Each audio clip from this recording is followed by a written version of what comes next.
Very. So this episode is kind of inspired by Andrea this morning. So while she's on her drive or listening to the podcast, I can do a shout out for her. But she went to a conference this week and was talking about how there was this technology that helps pharmacists and medical providers track prescriptions. So is this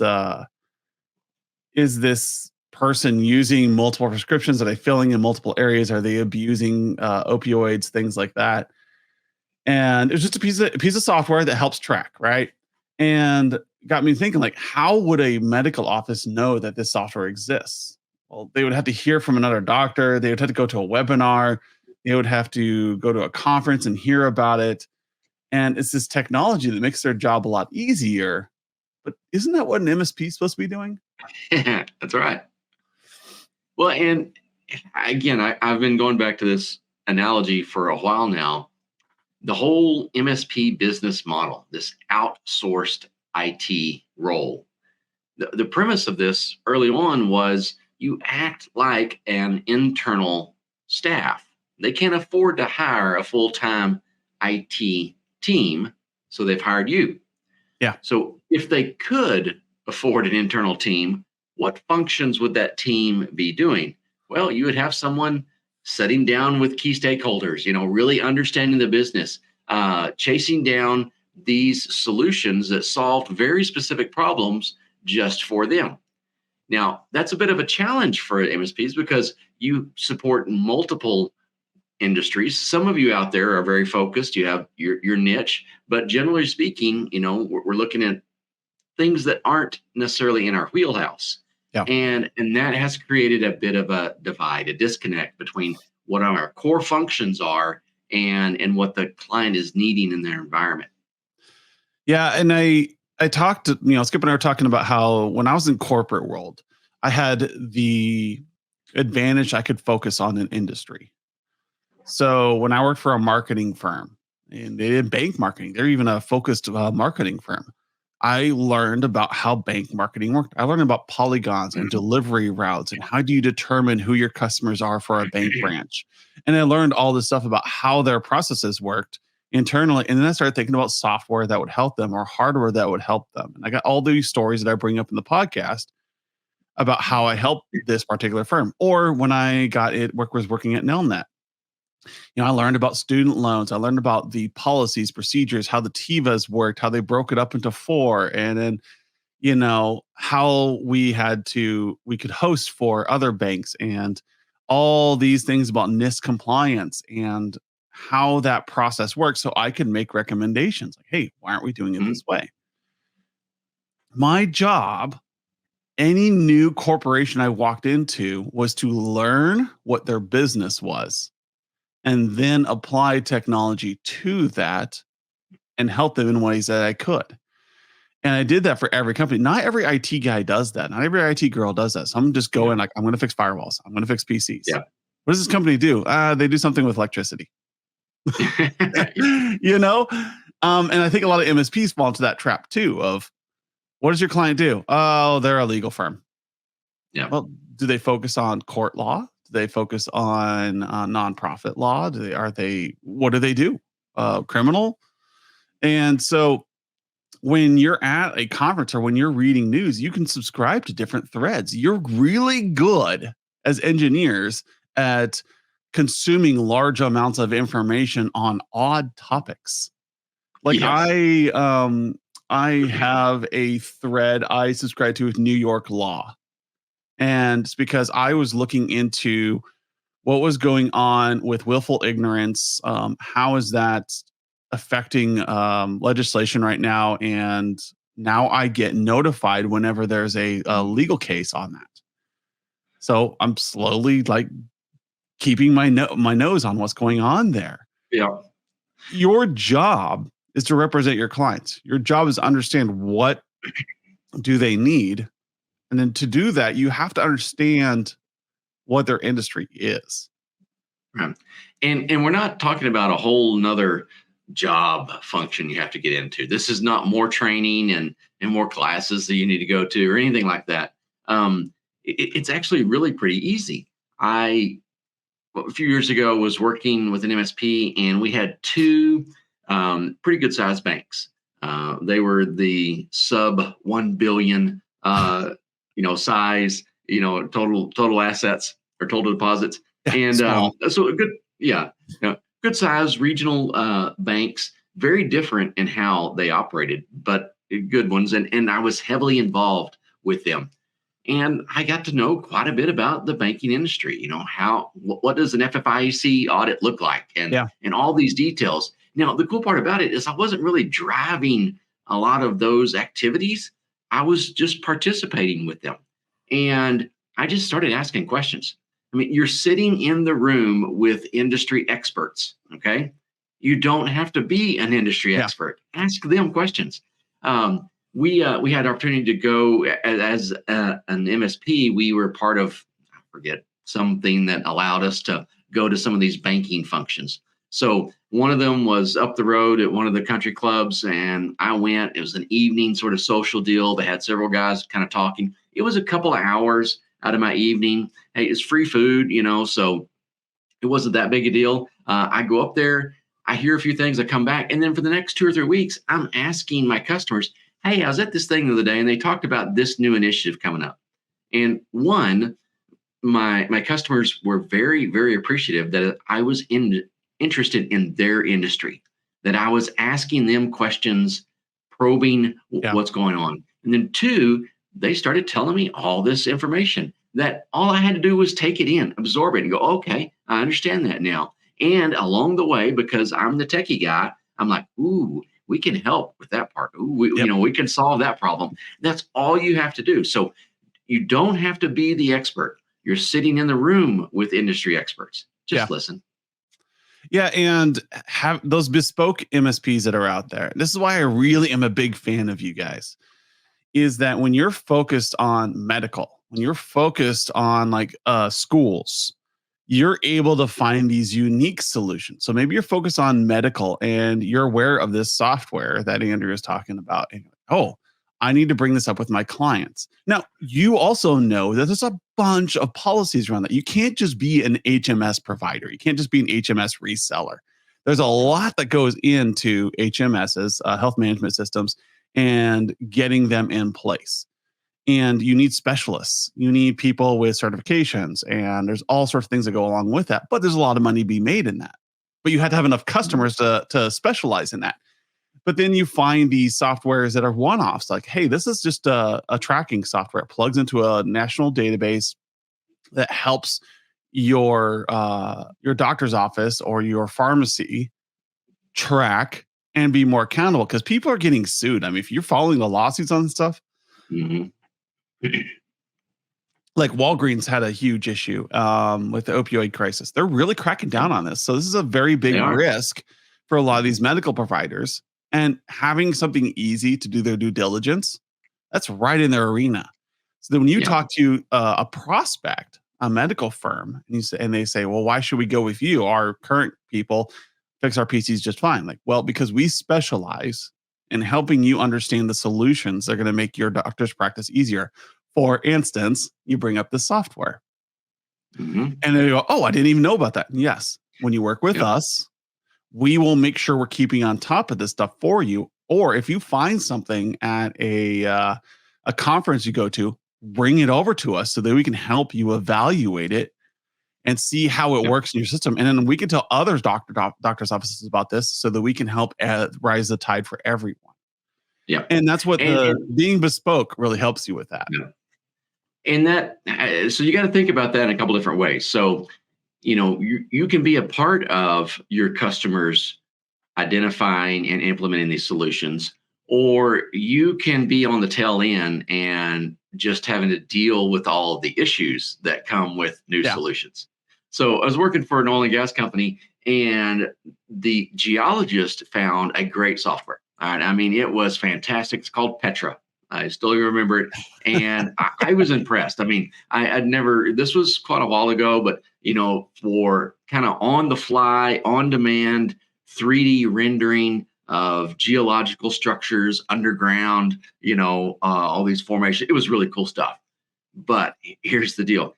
it hammered resources like crazy. I mean, not only storage, it was back and forth off the servers, getting a bunch of data. It needed the biggest, workstations that we could put together. Yeah. And we couldn't run them on our big Unix boxes because it was an Intel only, Windows only application. So anyway, it created tons of work for the IT team to implement this solution. Now, I'm not saying they wouldn't have done it because it seemed to have been a really good product. They loved it. But I do know we got involved a little bit later in the cycle. And more than helping, we were just dealing with all the issues. All right. We weren't part of the solution. We were part of the to-do list. And if you want to get yourself out of that and kind of be part of the solution, you can work with your clients on that. They are going to find these things. They're going to go to events. They're going to talk to people that you'll never talk to. And they're going to come back and go, hey, I found this great solution. You need to be talking to them at that point, not later on, because you can sit down with them and you can help them vet the software. Is this a hosted solution? Great. Let's see, where is it hosted at?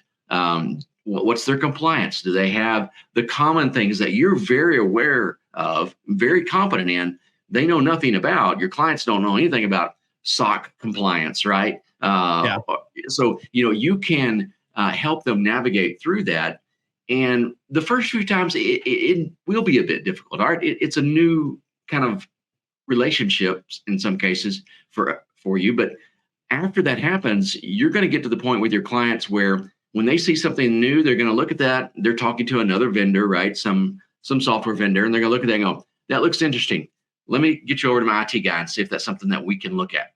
Right? Yeah. Now you become the gatekeeper on all these things that come into their environment. So that makes your job easier, right? You're now aware of what's going on. You're now managing the things that are coming in and out of their environment, and you're not necessarily just dealing with what's coming in and out of their environment. So there's a very beneficial relationship here, not only for your customers, but for your core business as well. So you can make, and it should be a win-win like this. If it's only going one way, it's not sustainable. If you can make it a win-win, then this becomes a great type of relationship for you and your customers forever. I mean, you just keep going until, y'all retire on the beach. Yeah, and I want to shift this conversation into something that I personally, and maybe Skip, you've noticed this too over the past like 30 years. With remember when Web 2.0 became that big thing, was around 2000. Web 2.0, everything was going to be applications. Yeah. And so you would do everything on the websites. Well, we've kind of really embraced that. Today, we don't even think about Web 2.0. It's just there is software as a service everywhere. Yep. And because of that, we have a lot of software vendors that have these niches that they've fallen into. They have specific use cases for the industry. And now there are hundreds of them, thousands of them everywhere. And it reminds me of what happened to the universities. So it used to be that you had a series of core topics. You had science, you had physics, math, biology, chemistry. Nowadays, you have like 300 subtopics you can talk about now because we have grown as a civilization. We have grown as a web platform. There's not just it's not just Corel Word Perfect and Microsoft Office and one other. It's now, what are you doing and which system are you going to put the data into that's going to help you? Are you going to use Canva? Maybe you're going to use a different tool. And so there are thousands of tools for specific use cases. And because of that sprawl of services, we've gone less about endpoint support. And now it's more about, okay, of all these tools that your client could be using, which ones are the best fit for their culture and their style? And as MSPs, you need to be focused on that a little bit. Whereas 20 years ago, you didn't have this problem of, we have a problem of tool sprawl for as an IT guy. Man, you should see what the tool sprawl is for like a doctor's office or for even a manufacturing plant. How do you help them build a cohesive stack of services that they can provide their customers, given the thousands of software applications that are out there. And the only real way to do this is to focus your MSP on certain industries, 3 or 4 that you can deliver really well, so you can help them understand what their stack should be, because they're having the same tool sprawl that you are, and they're falling behind some of their clients. So Yeah. how do you help them? Sorry, that was a And again, long-winded I rant think, there. yeah, I think that there's going to be a lot that you can do there. Some of that's going to be complicated, and really understanding the details is going to be out of scope for what you do. And in some cases, unless, you have team members that are, trained in this, industry or have extensive experience doing, some sort of high-end manufacturing, you're just not going to know. We worked with a customer who did some very, very specialized dental implant sort of work, right? Very high end stuff. And, we're just not going to be able to contribute it much to those conversations. But the needs that they had, they were one of my most high security customers that I've worked with, because they had literally millions of dollars of intellectual property. And they were verifiably at risk from corporate espionage from overseas attackers. And so, managing this was really, really important to them. And so obviously we're involved in the core elements of that. But I think getting in and understanding the details, all right, your client is interested in this application. Where is it hosted? How's the data spread around? What are the tools that are used? And you can create alignment in those. If you see, they're using a particular format, over here, yet someone else has written in another format. Those are things that your team is going to pick up on and be able to say, hey, we might have better, integrations over here because these guys are all running on the same platform, or they're all using a similar software framework. And that just helps provide the direction, because your clients are looking for some direction too. And they see these solutions and there's lots of sparkly things, right? But they do hesitate and go, all right, I don't know which one to pick, right? And if you can give them just a little bit of help of going, hey, this one might be a little bit easier to do backups on in the future, like, okay, let's go with that, right? Because you help them make a decision, right? Yep. They couldn't decide, and now you've given them that one little feather that, tipped the scale and helped them decide something. And that's where you want to be. Right? I know. If you're involved in that, now they're looking at you differently. You're not just fixing problems like, hey, they helped me pick some software. Really? All you did was tell them that this solution is, hosted overseas in some shady data center, and this one is hosted, a couple of states over in an Amazon center, Yeah. or an AWS. And it was a no-brainer for you, but for them, they're like, oh, they gave me insight on what I needed to do to pick the products, for my company. And or you can say, hey, we work a lot with medical offices. Here's what they're using. We use that one over there, and here's the problem. Like the admins really hated it. They thought it was clunky. I couldn't tell you why, but if you want to, if Sharon over in this medical office, you might want to give her a call and ask her what they thought of it. Because you get really busy. You're like, I don't know what's going on. I know that with us, like, we look at a lot of PSAs, and we, MSPs will ask us questions like, how are you doing this? What's going on with this? And we can say like, well, here's how they solve it with Halo. Here's how they solve it with ConnectWise. And because everybody's got their own style, and like, well, here's how other people are being successful. And I think MSPs really appreciate that. And that honesty of like, hey, we're looking at this, we're MSP focused right now. So we've got a lot of industry knowledge on MSPs and how they're behaving and what they're doing. We're willing to share that. And thus this podcast. Yeah. And if you do the same thing with your medical clients, with your education clients, hey, did you know that the school down the road, like, they're doing this really cool thing with VR in the classroom? Or they're doing these really cool things with this new software that helps kids understand programming. And you can put this in your stack of offers, like, hey, we'll support that for you. Like, we recommend this as a solution because it's really easy to support. And we have a lot of customers that use it. And That is where being a bespoke MSP helps find solutions that are outside the box of traditional IT. But I guarantee you, in traditional IT, we focus on things like this. We Hmm. are Yeah. constantly being Yes. like it's just like you guys. Some manager goes to a conference, they come back and say, I want to use this software on my desktop.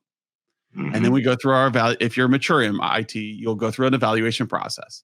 Okay, what are competing tools to this? Let's get 3 of them Yeah. out there. Let's talk about, is this got our criteria for security? Does it allow us to do these things?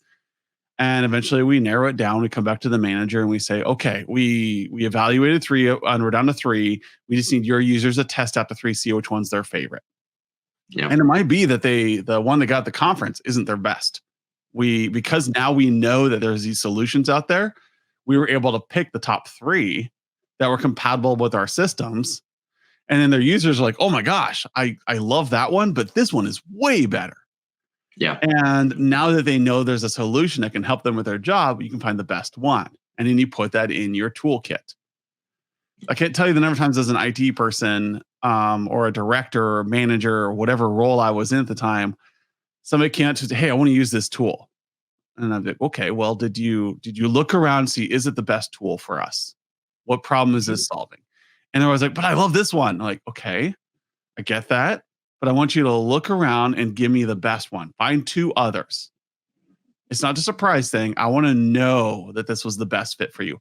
And you as an MSP provider can say, we've already done the research. Here are the top 3 that help you with your legal cases. We're the top 3 that are Yeah. going to help you with your manufacturing or with tool tracking or warehouse management, fleet management, because you focus in these areas and you've been talking to manufacturing plants or these areas for the past 20 years. And you know which ones Mhm. they enjoy and which ones they hate. Yeah. And you can make those recommendations. So when you walk in the door, say, I get you. And here, let me prove it to you. Here's the stack we recommend. Are you running these Mhm. things? If so, we're all in with you. Yeah. And I think, going back to what does, a traditional IT team do? What are their functions? I think we have to keep that in mind. I love the MSP model because it allows, if it's done right, it allows small companies to leverage technology in big ways. All Okay. right. So I think that's really cool.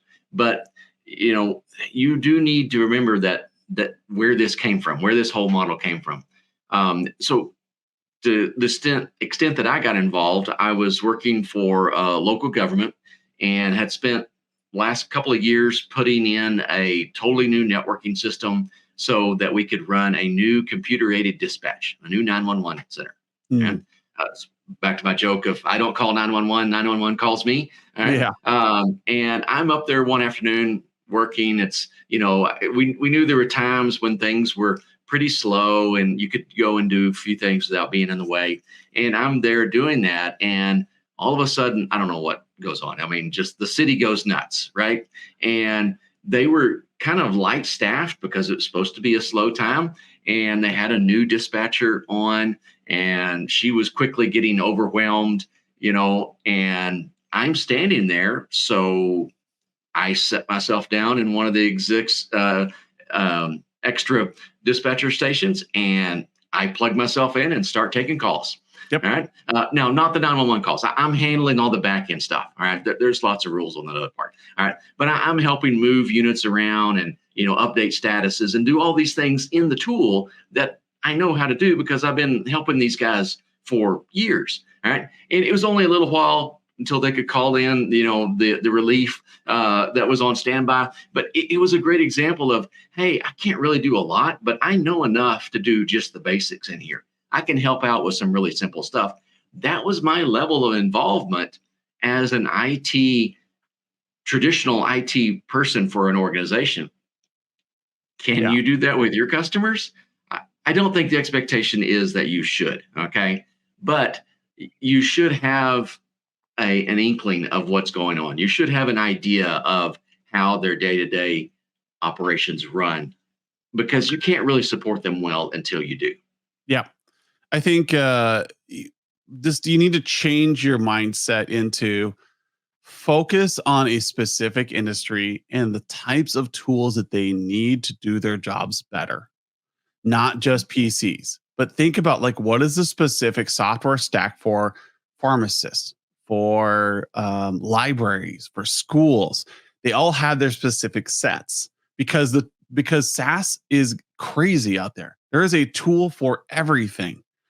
And it's your job to help your clients get off the PC and laptop support game, get into the business support game by understanding their vertical and what tools are going to help them. If you do that, you're going to succeed as an MSP, especially you small bespoke MSPs who know I am going to focus on medical offices. I am going to focus on this underserved area of my town, and then show them that you understand them. Learn their lingo. Sit down, ask them what's working for them, what's not. How can you bring this knowledge to other areas? And you'll find yourself succeeding, because that's what we do in corporate IT. And you are outsourced IT. You're helping these companies succeed, and you need to mimic that kind of behavior where you're actually involved with the business and helping it grow. Finding solutions is more than just finding technology. It's finding things that are going to help the firm succeed. And it might be something you've never heard of before. Yeah. All right. This is a great topic this week. And I'm doing that D&D session this Friday. So if you're listening to this podcast, tune in for the Ninja One D&D session on Friday. I'm really excited for it. It's an hour never long. An event more created for you, Adam. I know. Like I was evidently top of mind for Ninja when they designed this out, and doing tabletop exercises via D&D rules. So it'll be fun. Adam the Graybeard's going to make an appearance. All right. We'll talk to you all later. See ya.